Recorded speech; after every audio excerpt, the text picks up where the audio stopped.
Alright, so I'm going to cross my fingers and see if it stays like this and doesn't jump back to all craziness. I got a question about the Filioque.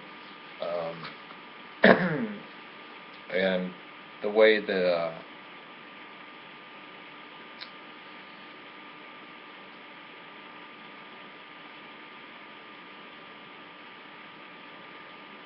way that the Trinity is described is it's pretty much like this, where stupid thing. Let me see if I can.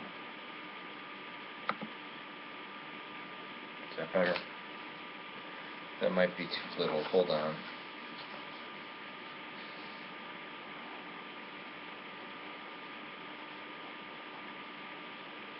Crazy handwriting. See that? That's the Father.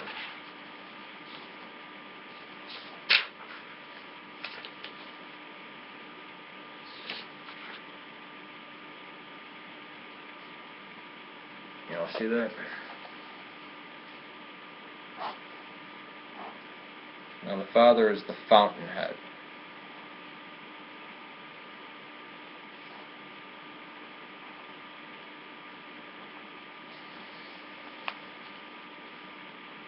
Now the Son is eternally begotten of the Father. The Spirit eternally proceeds from the Father. Now we can say that the Spirit proceeds from the Father through the Son, because that's how it was given to mankind, that Christ sent the Holy Spirit. The problem with the Filioque, and Filioque means and the Son, this is what was added to the Nicene Creed. And when you hit Nicene Constantinopolitan Creed, no council changed this. There was no council convened. This comes from when the Germans, who were Arians, invaded Spain, the Visigoths. And the Western Catholic reaction to that was to add "and the Son" to keep out Arianism, because originally the Nicene Creed was formulated, words were added to kick the Arians out. And the only two that remained Arians at the Council of Nicaea was Arius and Eusebius of Nicomedia. Instead of this model, which is the Orthodox model, what do we have instead?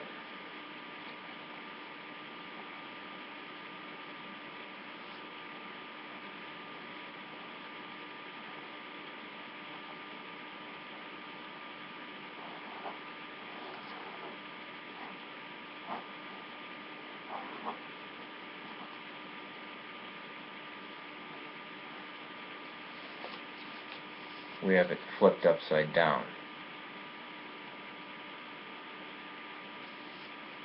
The Father and the Son. The Spirit proceeds from the Father and the Son. Now, people say, what's the big deal?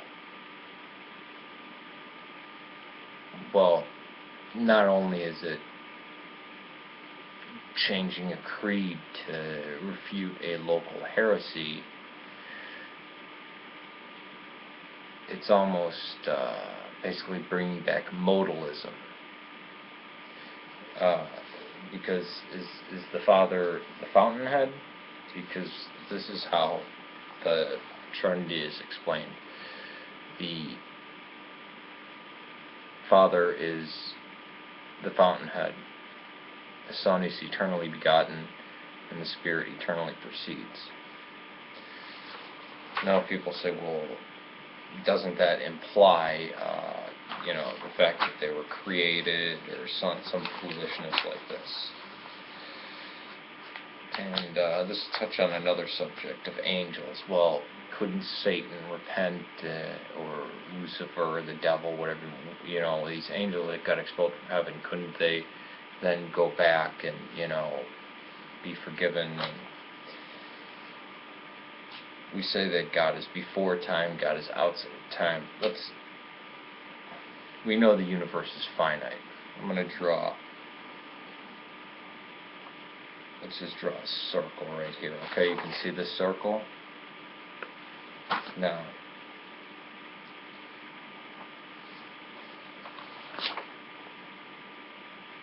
see that star? Let's say the Big Bang happened, you know, it's being shot out like that, you know, kind of in a conical way. Now, if God stands outside of time, He's not only at the beginning, He's also outside, and He's also at the end. He's all enveloping that which is outside of the universe. So it's got to, when we say God is outside of time, God is at the beginning, at the end. If you're standing outside of the universe, outside of space-time, you would be at the beginning and the end, and observing every single moment. Even if the multiverse were real, God is outside, and again, we're using fallible terms, standing outside of time, or before time. Well, how can you say before time? If time dissolves outside of the universe, if there is no time outside of the universe, how can you say something is before or after? That's why in cosmology, they have to basically start using words that were formerly only used for only theological terms. And I'm actually amazed that this is still staying in the color. You can tell I'm not in the same area. These are antiques that are being sold. Maybe I can show you guys around in this.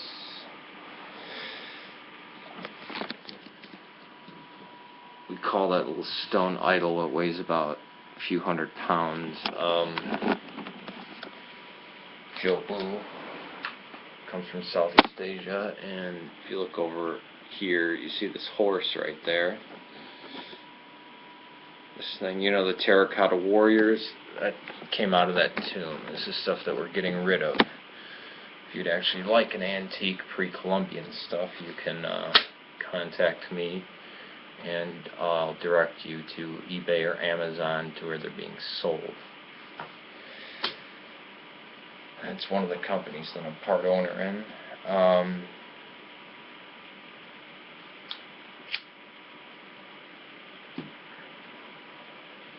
Now, 1054 was the break from Constantinople. I believe 1064 was the break from Antioch. I don't know the break of Alexandria and Jerusalem. But it was Photius in the year 900, so 154 years before the schism, the Great Schism. And he noticed, he saw it on the outside of the church written in Latin and Greek, and it said, the Holy Spirit proceeds from the Father and the Son. No. That is not what the church had set down. It's not something that can be just changed willy-nilly. Now, what was written at Nicaea, later on you had the Council of Constantinople that added the part of the next third about the Holy Spirit, and added the line eternally begotten. Now, if there were some council that was held, maybe it could be considered legitimate, but it would be a robber council since it's screwing with this. Again, people say, well, how can you say that there's a Trinity? The scriptures say the Son is God, the Spirit is God, and the Father is God, and there is one God. We can't just go make stuff up, or, oh, it's easier to conceive, it's easier to fit in my mind, it's easier to think that, you know, there's this monolithic God of one person, like in Islam, that's much easier to understand, and Trinity's confusing. We can only go by what is revealed. So, if the angels and Satan and everybody are in heaven, and Satan rejects God, I'll use the Gnostic term, in the pleroma, basically. So if he rejects God, he's doing it both before the beginning of the universe, all through, and at the end. He's outside of time. If he were to reject God and then repent, we would have never known of a Satan or a devil or anything like that. So you can see how this model is the one that was given to us through Scripture and affirmed by the Church for 1,000 years, or about 1,000 years. This model was in reaction to a local Arian heresy, and was not affirmed by any council. The Western Catholics may have incorporated it in there. This was part of the schism. But remember, the Filioque and Petrine primacy, and it's not that, the Bishop of Rome is first among honor, like a helpful older brother or something like that, helping with disputes and, helping impoverished churches or sees, as the Council of Chalcedon suggests. It's the superiority of the Bishop of Rome over all churches, that instead of being a guiding older brother, he is now a overbearing father. He tells you. The Orthodox understanding of bishops is that all bishops are equal. And the closest thing I can give for a model of what the Bishop of Rome was supposed to be is like the Chief Justice of the Supreme Court. He's not higher than anybody else. He doesn't get, his vote doesn't override everybody else's. He doesn't get like 5 votes where everybody else gets 1.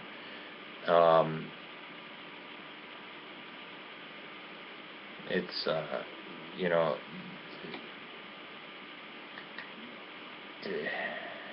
these were straws that broke the camel's back.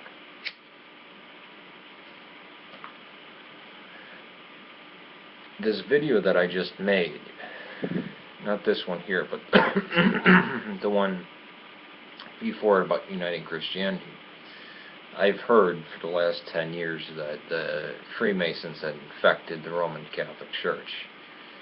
This last video reeks of Freemasonry. Not the one that I made, but the one that I directed people to, called Catholic Orthodox Church are the same, or something like that. Even though in our liturgy you hear us singing songs, chanting very reverently to the Theotokos, because what we say about Mary, we're not really saying about Mary, we're saying it about Christ. Whereas the Catholics in their liturgy barely mention the Theotokos, yet in their theology they have things like the Immaculate Conception, the Assumption, and then you have people like Scott Hahn. I own one of his books called Hail Holy Queen. The majority of the book I think is pretty good, except at the end where he starts calling her co-mediatrix, co-redemptrix, and basically makes her a female counterpart to Jesus.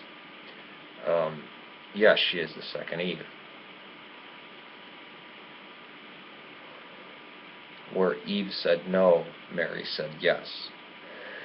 Mary is the most blessed among women, and she is a model, not only for women, but for all of humanity.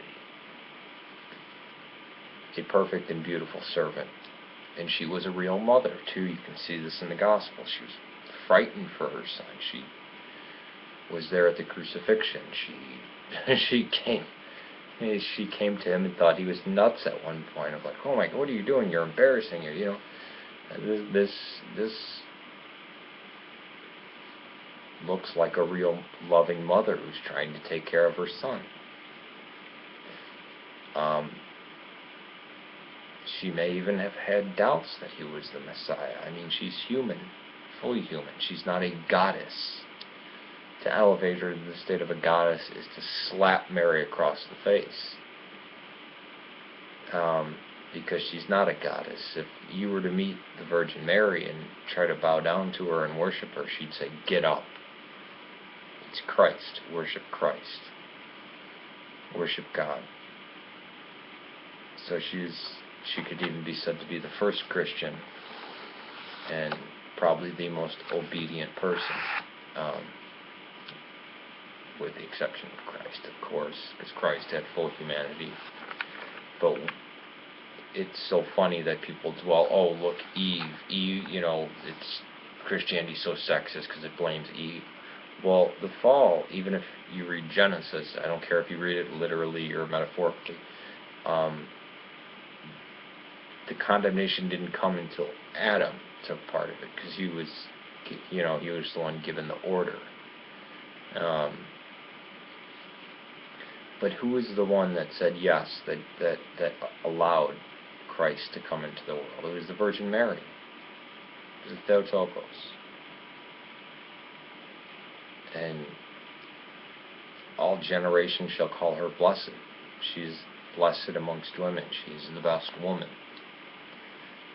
Again, this causes a problem with unity, because I know Protestants who won't say the Blessed Virgin Mary. They think it's too Catholic. Well, it's in the Bible. It's in the New Testament. It's in there. I don't care if you use the King James or whatever, NIV, whatever translation you want. She's blessed among women. She's the Blessed Virgin Mary. We call her Theotokos, which says nothing about her, but says everything about Christ. Do we worship her? No. Do we call her co-redemptrix? No, because there's only one Redeemer. There's only one mediator. Now, I realize through Arabic translations or Slavonic or Greek, the language kind of gets mixed up, and, you know, intercessors, yes, there's many intercessors. I have many intercessors watching this video right now, people who pray for me. And there are many of you who watch this video who my horrible, lowly self, act as an intercessor for you. I pray for many of you by name when I pray.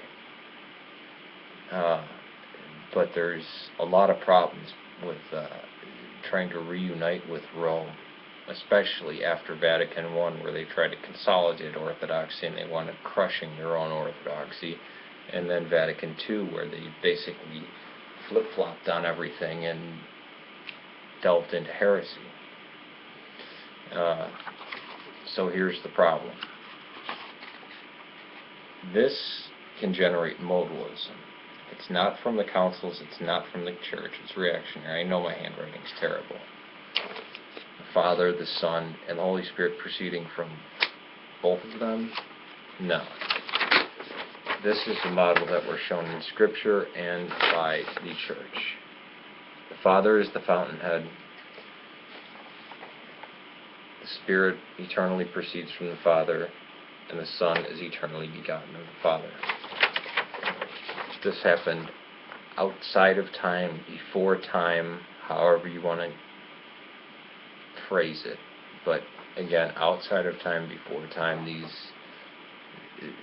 it sounds nonsensical, because how can there be before time? That there's no before denotes time. So outside of the universe, outside of space-time.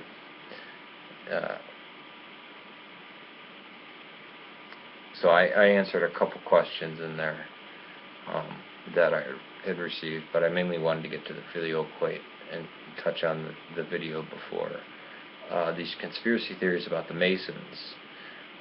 It reeks of Masonic craziness, but I don't go so far as to say, well, it's been infected with Freemasonry and all this kind of stuff, because there may be evidence to point in that direction, but I don't know if there's proof.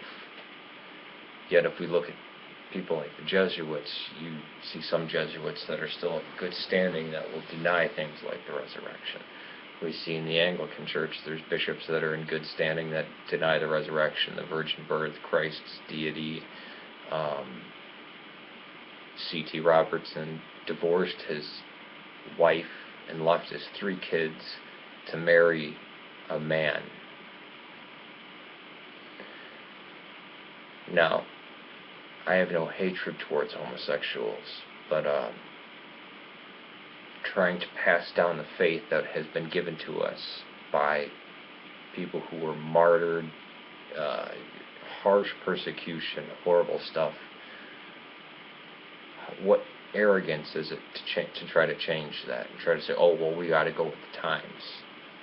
If they had that attitude in ancient Rome, there would be orgies and gladiatorial fights and sacrificing of children. Because remember, the Romans left some cultures alone. So, poorly done video, but I hope this helps people understand the problem with the Filioque, and that it, while trying to refute Arianism, it can bring in modalism. And besides that, it's non-scriptural, and it's nothing that the church had believed. What did Christ say? The road to perdition is paved with good intentions. They had good intentions in trying to knock out Arianism, but they came up with this crazy model.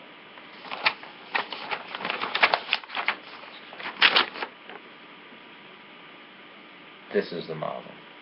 The Father is the fountainhead, the Son is eternally begotten, and the Spirit eternally proceeds. Now, they could easily rectify the Roman Catholic Nicene Creed of the Filioque with taking out the Filioque and saying that the Spirit proceeds from the Father through the Son, but not and the Son. At that point, you're almost talking about a different God. The one thing that I do have to say is that EMEA, the Anglican Church that I had attended before I found Orthodoxy, it said in their Book of Common Prayer, you can say through the Son, or you can omit the Filioque altogether. Which, looking back on that, I thought that was a very good thing. Be better if they just took it out. But then again, it would be better if they just came into communion with us. But then again, there's the problem with bringing in converts that bring in a lot of baggage and stuff. But even with the Filioque, I still call, because it's, a lot of people don't delve into that, I will still call the Roman Catholics and the Protestants who believe in the Trinity and the hypostatic union my brothers in Christ. Even the women I call my brothers in Christ, because they have all the gifts that God gives to a son, like the parable of the prodigal son. We are sons in the Son. You have all the authority. So that's my video. Peace to you. May God save Serbia and Syria. And I'm completely amazed that this video has stayed in color though.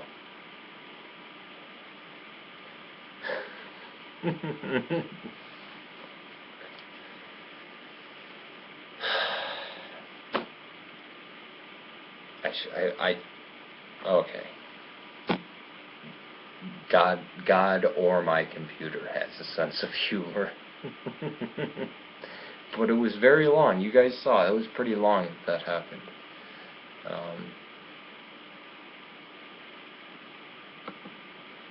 Okay, that's a little bit better, but darn it. I'm just gonna end this. Take it easy. Peace to you. May God save Serbia and Syria. Here, let me try to end it on this. There it goes. Let me see if I can... Is that better? That might be too little. Hold on.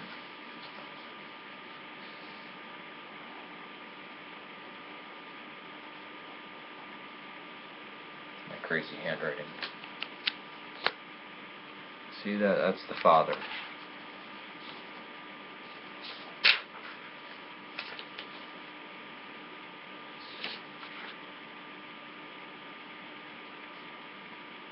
You all see that? Now the Council of Nicaea was Arius and Eusebius of Nicomedia. Instead of this model, which is the Orthodox model, what do we have instead?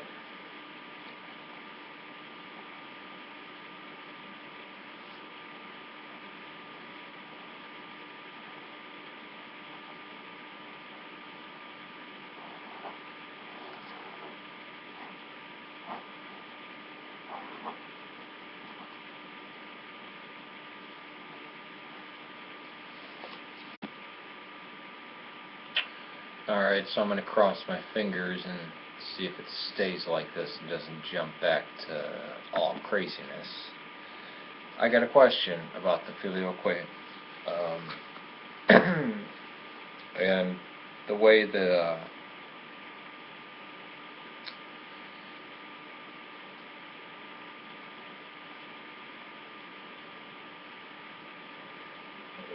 that the Trinity is described is it's pretty much like this, where Filioque means and the Son. This is what was added to the Nicene Creed. And when you hit Nicene Constantinopolitan Creed, no council changed this. There was no council convened. This comes from when the Germans, who were Arians, invaded Spain, the Visigoths. And the Western Catholic reaction to that was to add and the Son to keep out Arianism, because originally the Nicene Creed was formulated, words were added to kick the Arians out. And the only two that remained Arians, the Father is the fountainhead.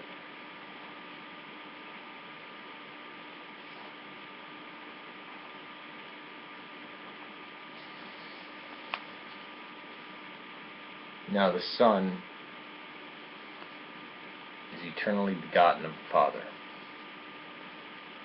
The Spirit eternally proceeds from the Father. Now we can say that the Spirit proceeds from the Father through the Son, because that's how it was given to mankind, that Christ sent the Holy Spirit. The problem with the Filioque